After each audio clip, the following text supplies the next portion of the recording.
Hello and thanks for joining us. With your CIGTV News Update, I'm Jamie Hicks in for Donna Bush. The University College of the Cayman Islands hosted a soft launch for its prior learning assessment program. CIGTV attended the launch and spoke with UCCI's president and the event's keynote speaker. Take a look. Today, UCCI is launching its prior learning assessment program.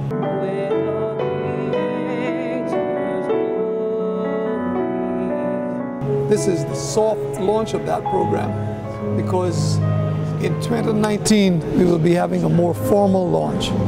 Prior learning assessment is the mechanism by which we assess college level knowledge which adults have as a result of their experience in the working world. For example, a person may have been working in an office for 10, 15, and 20 years but have no formal college degree.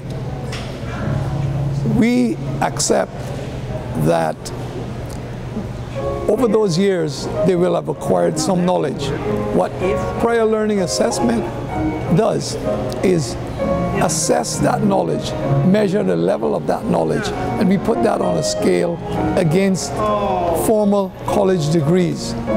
And we will say, well, this was worth, for example, 20 college credits. So you may need 25 more in order to qualify for a degree. So for the adult learner, that's an advantage because it means that they can come in with a great start and won't have to necessarily begin from the beginning. Wisdom is not a product of schooling, but of the lifelong attempt to acquire it. Because adults considering going back to school, the very idea of college can be quite intimidating. So having supports like this in places where students are more comfortable can really make all the difference. Talking a little bit about the kinds of things that schools need to do to sort of prepare themselves for when they're serving an adult population, and also a little bit about how schools and the communities need to connect with each other better on serving adults, employers, community groups, and others to it becomes sort of a network of opportunity. It's not just the college doing this. If the college just does this by itself, it won't succeed as well as if it works with the community and works with employers and works with others. And if through the assessment, your training is equivalent to courses in our degree program, then we can assess that training. And I would say that would be the option for you if you have these professional certification, if you have done this in-house training, and so forth. Tonight is really about learning a little bit more about the program that the university is going to develop. Its prior learning assessment program. If they're interested in going back to college and finding a way to go back to school where they might get some credit for some of the work that they've learned on the job and other places in their lives, this is an opportunity to learn about that. Well, they can get the information from logging on to the UCCI website. Events at ucci.edu.ky, or they can call our office 623-8244, or they can contact our marketing and PR director Christelle at 938-0561. The focus of tonight's program is on adult learning and how prior learning assessment at UCCI can facilitate the process of lifelong learning among you, our adult learners. UCCI will shortly begin the process of evaluating potential students for the first courses, which are planned to start in the fall of 2019. And with that ends today's news update. You can catch it all on our Cayman Islands Government Facebook page or on our YouTube channel. For now, I'm Jamie Hicks. Thanks for joining us and have a good weekend.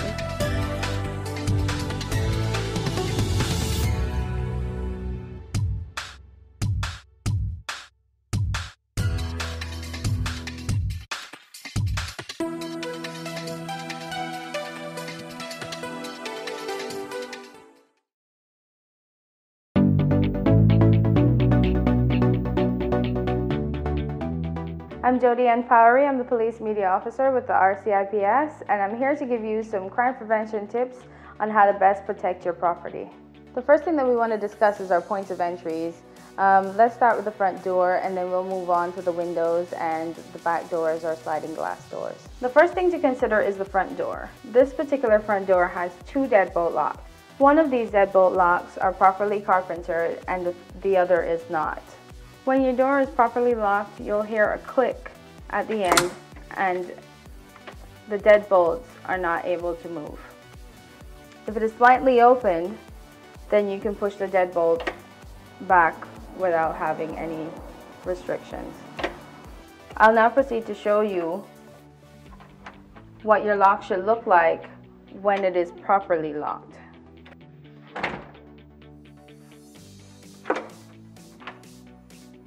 When it comes to your windows, you want to make sure that your window is locked all the way down, because even though the lock is on, if it's not all the way down, it can still be pried. The proper way to lock the window is to make sure that the window goes all the way down to the seal and then you pull across the lock. When you have a sliding glass door at home, you want to make sure that you have secondary locking devices in addition to the lock that comes with the door.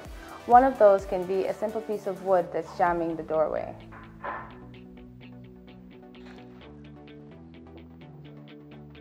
We want to encourage you to ensure that you don't make things easy for burglars who are looking for opportunities to break into property by leaving your property out in plain view. Some of these items are your car keys, your electronics, and your handbags. Make sure that you put these properties away when you're leaving the house or when you're going to bed. When you're going camping or if you're taking your family on a trip, you want to ensure that your property has some sign of life. This can be done by leaving a light on or putting timers on your lights. And we want to ensure that our family homes are safe. In order to do so, we encourage that people take the proper precautions by starting up neighborhood watches or encouraging family members or persons they trust to check on their properties while they're away.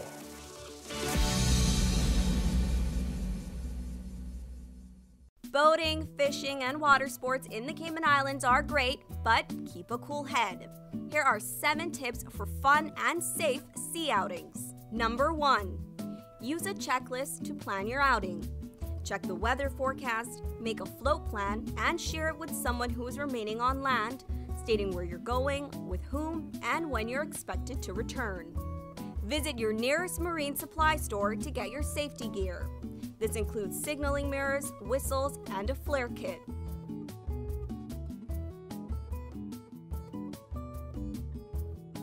It's also very important to have onboard flotation devices and life vests for each person.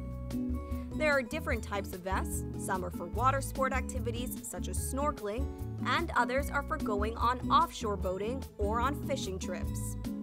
Number 2. These items can be lifesavers in case of an accident or bad weather. Number 3. Use a motor kill switch, especially if you're boating alone. In case of a leak or breakdown, always stay with the boat until help arrives.